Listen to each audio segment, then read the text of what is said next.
Sister Ann Romayne Fallon. That's an important word, isn't it? Good morning, Jody. Yes, The it is name important. is Irish, isn't it? It is. Oh, my. Well, happy I'm a St. thoroughbred. Thoroughbred. What was your mother's maiden name? Goff, but he was Irish. He was right from Ireland. And her mom was a Walsh. My dad's mom was a Sullivan.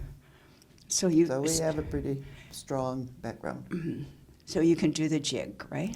Well, not quite. Did you ever as a... Very small. Very, very That small. has gone away Yes. a long time. What I find fascinating is I know you belong to Precious Blood Parish in Detroit, Right. and not too many people have had the honor of living or going to school or teaching there. So you're among the, what shall I say, the student population, right? That's the part I am. Right, Yes. right. From first grade on? From first grade on. Right. And where do you come in the family? I'm the oldest of 5. Oh, and their names are? My next sibling is Margaret Ellen. The next one is Kathleen Aurelia. Oh, my. My brother is Gerald Joseph. And our youngest was Virginia Marie. Oh. She died when she was just 6 months old. Oh, my. Yeah. And you were baptized? I was baptized. This is my religious name. She's trying to tell everybody here. Yes. My baptismal name was Mary Patricia Joan. I was always called Joan because my mother and dad were Joe and Ann, so it was because of them. But it could cause great, amazing troubles when we went back to baptismal names, and I didn't know what to take. Well, where in your name, where does Romayne come from? Romayne comes from my sponsor. Sister Romayne was one of our Adrian Dominicans, and I met her through my cousin, Sister Mary Margaret Fallon, who had her home visit with us. Her mom had died, and so they, came and lived with us. And so Sister Mary Margaret came to our home, and she brought Sister Romayne as her companion. And we got to meet her there, and then she was on the staff at Precious Blood when I was still a student there. When we were in 8th grade, a couple of girls would always be chosen to help with the first graders, and Sister Romayne taught first grade. So in my 8th grade year, I was chosen to be one of the girls that helped them, and I think that drew me much closer to her. When you mentioned Margaret Mary Fallon, correct? Mary Margaret. Mary Margaret. What was her religious name, Ann? Her religious name was Margaret Charles, her mom and dad's name. Yes, yeah. A happy soul, as I remember.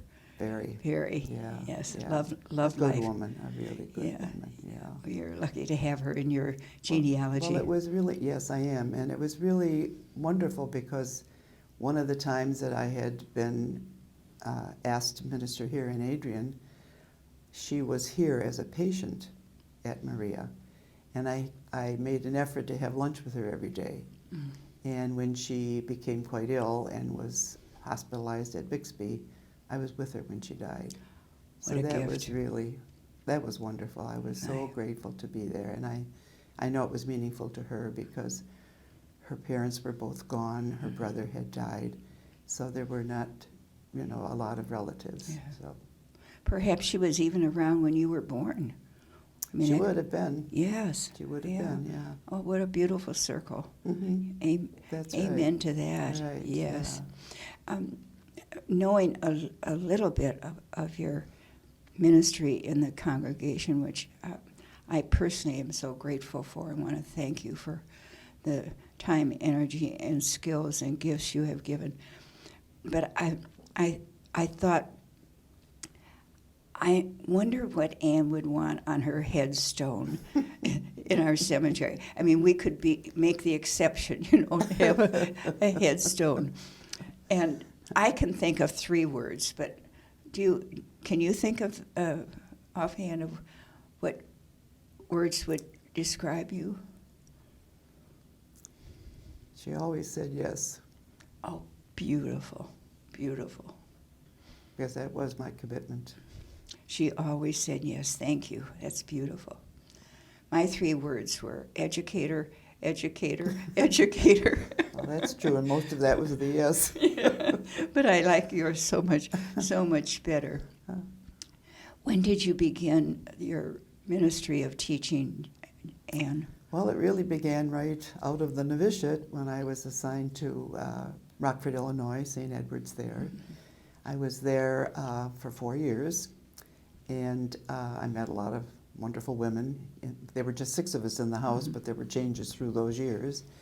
And actually, the last year of the 4 years, just to go back a little bit, I had had every childhood disease possible when I was young.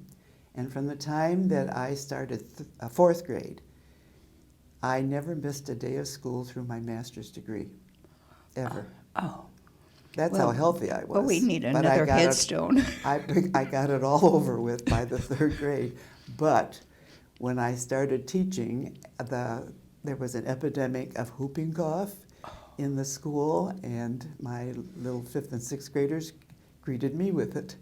So I was in bed for a month with whooping cough.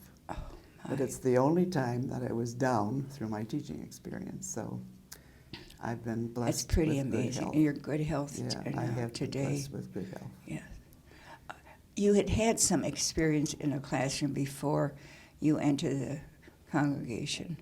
I mean, helping Sister Romayne. Yes, Right. by being with Yes. students. Yes, I And was. being the oldest in your Right, yeah. your family. My mom and dad were so desirous of us doing well in education, in our schooling. And I know that one thing, they were not well off. My dad, the day my next sibling, Margaret, was born, my dad lost his job and was out of work for 6 months. So they had a lot of hardship. And I was about to begin school, but there was no question that it would be anything but a Catholic school. So they sacrificed for us a great deal. But the other thing was the sacrifice meant that you did what you should do. So homework in our home was always a must. Even if Sister didn't give us homework, we brought something home, and we just had to be prepared for that. And the 3 hours, probably. Right? We really did depend on spelling, because spelling words, we always had a test at the end of the week. And so spelling was one, math facts were another, and our catechism. Those were the 3 things we could count on to make up if Sister didn't give us something. And my mother and dad would take me at first, and then as each one started, and then when the 3rd one came into school, I was by that time quite advanced in the school years, and I became the 3rd one that would hear their lessons. So that was always a must, that we had homework. So your teaching really began Yeah, it in began. 3rd grade. That's right. And when they were still small and I was, in school, the only one in school, I would be doing my homework. That was a must. My mother would clear the kitchen table at night after dishes were done, and then I would have my homework time, and that was my desk. And the other 3 would crowd around the table and want to do something, so I'd give them coloring or whatever, teach them their alphabet. And so they saw the importance of school, and I think it helped all of them to really be okay about going to school. And sometimes that's a difficulty when youngsters leave home. Part of life. Right, but they really were kind of ready for this is what you do. So you were the leader of the classroom. I was the leader of the classroom at And when home. did our Mother Gerald recognize those gifts in you and tap you on the shoulder and say, we need you to be at the head of the school? Well, interesting. All things were a surprise in my life. Anytime you received a new assignment, you really would, you kind of knew it was possible because we got those little white cards. But I was already in the classroom. We had begun school. I was at Is it Flossmoor? Flossmoor and Infant of Prague School in Flossmoor. And we had spent 3 days in school before Labor Day. And we would go back to school the following Tuesday. So, all was well as far as the classroom being ready. I was the cook that Sunday, and I was preparing chicken. I've often wondered if it's still on the stove, because a phone call came while I was in the midst of all that.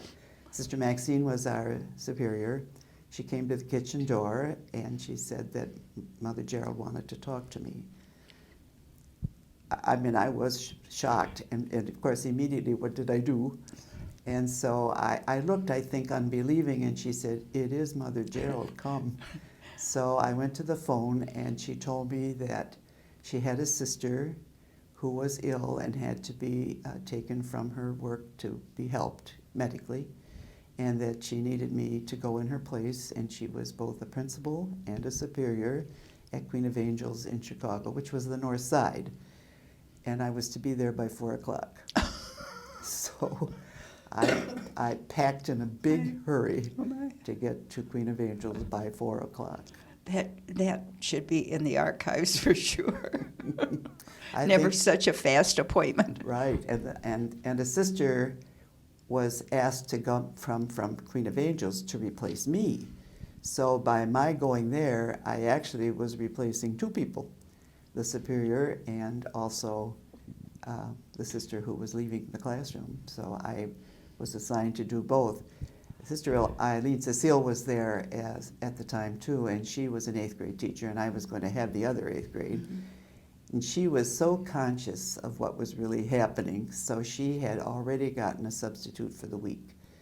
And so I had a week to kind of get myself together and then begin the teaching. But I discovered that the teaching was fine. The youngsters were wonderful. But so many parents were used to a principal who was free to see them that became really difficult to try to explain to them why I wasn't always available. So I did talk to the pastor, and although he was a little not so quick, challenging, good word, he said to me, "Well, I knew you'd find that out, but I thought I'd wait till you did." So then I was able to get a teacher to come in and take this and be able to be free for everybody. And we had 2 classes of every grade, as well as kindergarten, two sessions of kindergarten. So it was a big school. Lots of students. With your eyes wide open, Anne. That's right.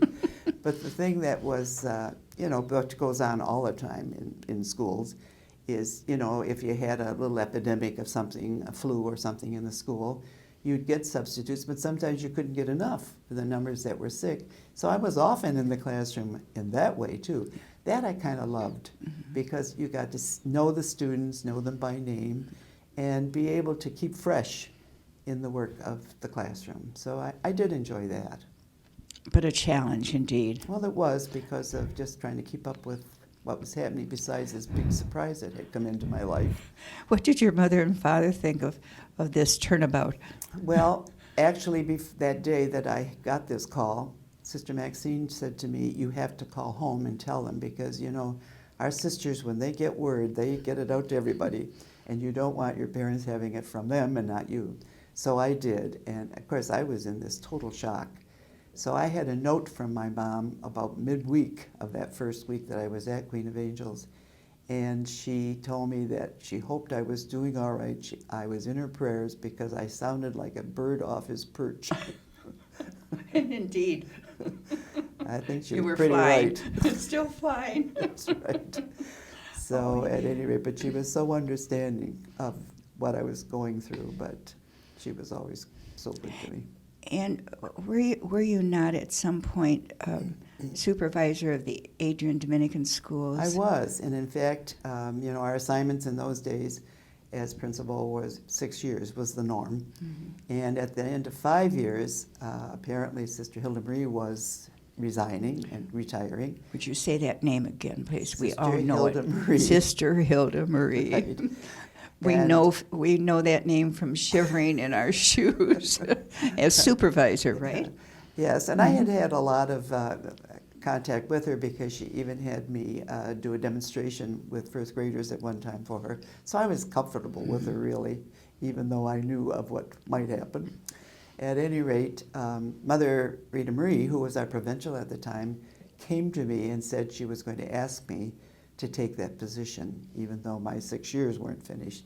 And so she asked that I do that, and so that was another surprise. Mm-hmm. I mean, nothing ever came when you might expect it. Mm-hmm.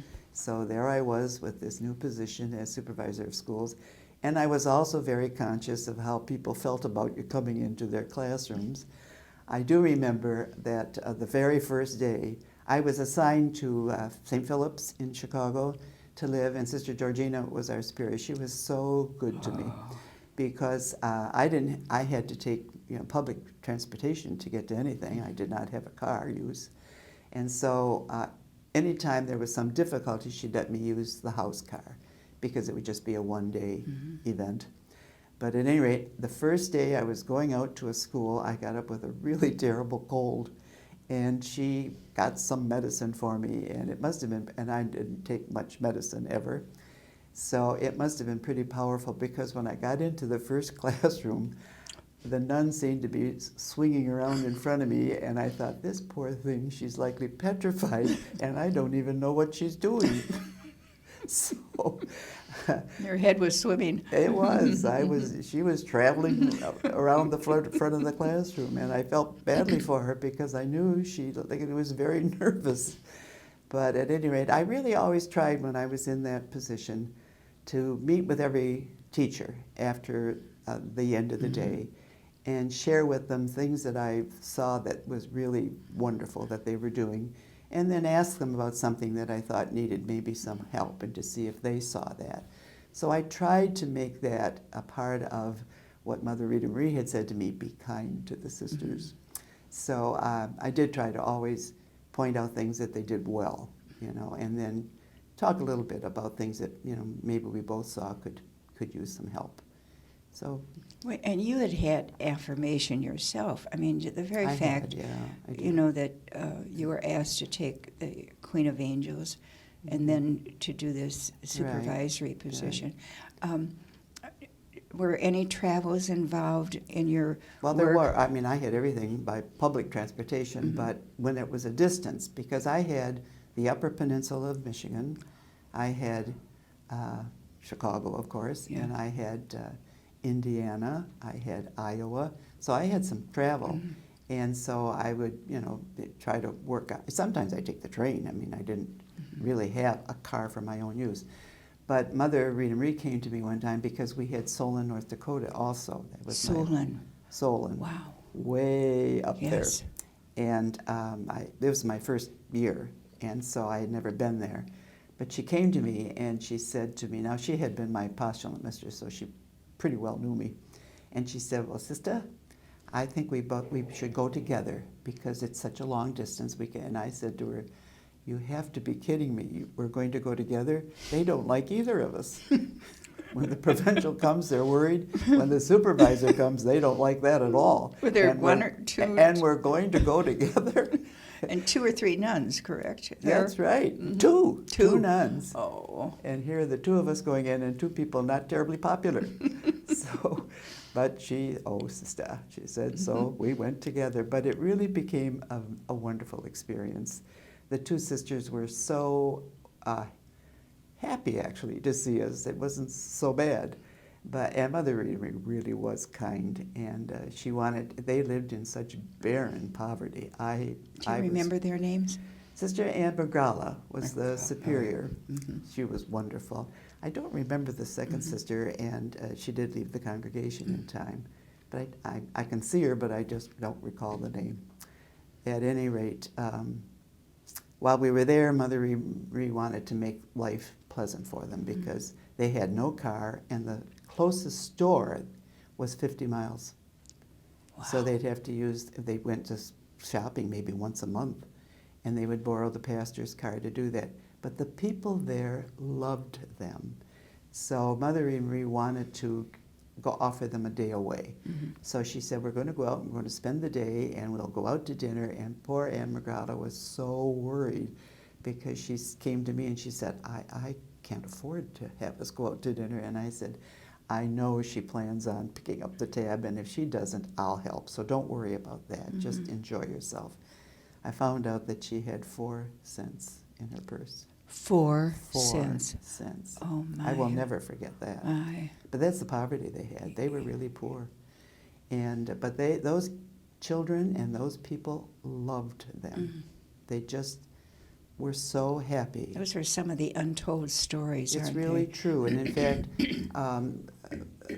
we did spend the day there on the Friday, and it was First Friday. And I remember that we were in Mass, and it was at noon, and it was raining torrents.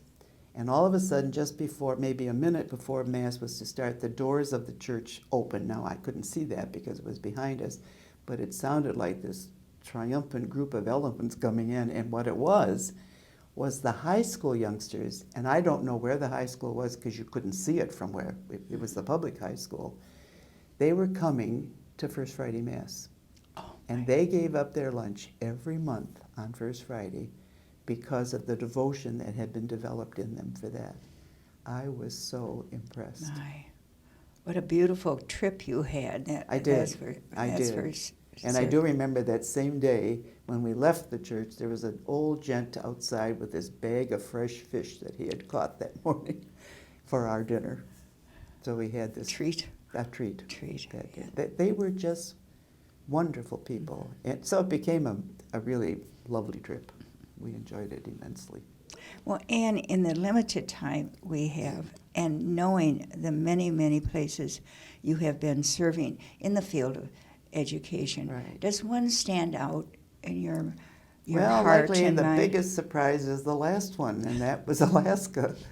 I had been asked to, when I thought my days were becoming toward the end of active ministry, I was asked to come to Weber Center because the time for its renovation was at hand. That floored me because never had I done anything like that, but it was a great challenge, and it was fun, actually, in the long run. Sister Joella Miller was asked to work with me, and she took care of all the pipes. And in fact, she said to me, I think we shouldn't put ceiling over these pipes. They're so beautiful up in the ceiling. I said, Joella, I don't think that's going to go over too well. I think we have to cover them. But she really she worked with the men so beautifully. I worked more in, putting things together and the decor. I worked with the woman that was doing that. Mm-hmm. So it all just gelled together. It really was fine. But just as that was being finished, we all received this wonderful letter from Sister Donna Markham, who was our prioress, asking all of us to consider serving some bishops that she had met and felt really deserved our help if we were willing. And so I looked at that and I thought, well, she can't meet anybody this late. I'm in my elite 70s at this point. And so I came over to Sister Mary Sue Kennedy and asked her what she thought about it. And I think she was as shocked as I was, to be honest, because she said, well, why don't you just keep discerning it? So I said, good idea. So back I went to Weber. The very next morning, I had an email from Sister Donna. I never have asked her how she got that word, but at any rate, I just imagined that she had checked with chapter prioress to see if anybody was taking it up. And she was so happy that I was going even at that age because we needed this generational picture in our communities. Well, then she had a summer day that we all gathered, and there were about 30 of us that were giving it some consideration. And I remember she had 2 rows of chairs for us up in the Berry Room. And the first row was for those really thinking strongly about it. And the second was, well, I'm thinking, but that's about it. So I headed for the second row. And she said, Ann, you get up here in the first row. So I knew that I was, she had me in mind. No turning back. No turning back. So, and the other thing is she told us about these 3 bishops and she gave us the list of what their needs and desires were. And there was only one with schools. So I went to that little group, and I do remember that as we talked about that, we said, we know these bishops are really apparently wonderful fellows, but what about the priests that we're going to be working with? Are they thinking like he is? And so we mentioned that to her when she came to our circle, and she said, well, that's a good thought. We better find that out. So she said, Ann, you're going to go up and find out. So she sent me in September just for a 2-day trip to go and see what it was like.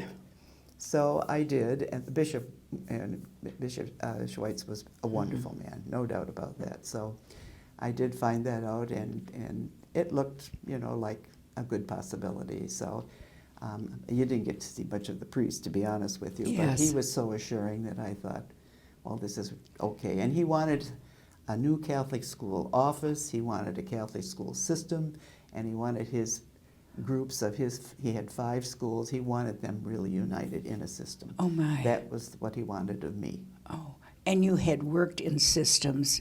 I had actually been in the Catholic Schools office in the Archdiocese of Detroit as assistant superintendent to the high schools. Yes. So you had the skills I had, and the experience. at least some thinking about but what all wasn't that was that about. exciting? It Ann? was. It really was. I mean, from scratch. Right. And Donna asked me to stay for 3 years, and there was so much going on because he asked me to look at the valley and to see if there was a possibility there for a school, because he had heard they were thinking about it. That must have been years back. And it was interesting because we did a survey, and they really still were eager. So we opened a school there a year and a half later. So because of that, it kind of extended my time because I didn't feel I could leave them when I was in the midst of all this. So I stayed for 6 years. Well, thank you so very, very Well, much. it was a time that I'll always remember, and I enjoyed thoroughly. And I know you've spent several of your other years after Alaska volunteering here on. Well, actually, Sister Joe had been with us she was one of the 4 of us. Sister Joe Gosier. Sister Joe Gosier, and she was elected in a beautiful selection for our Holy Rosary chapter.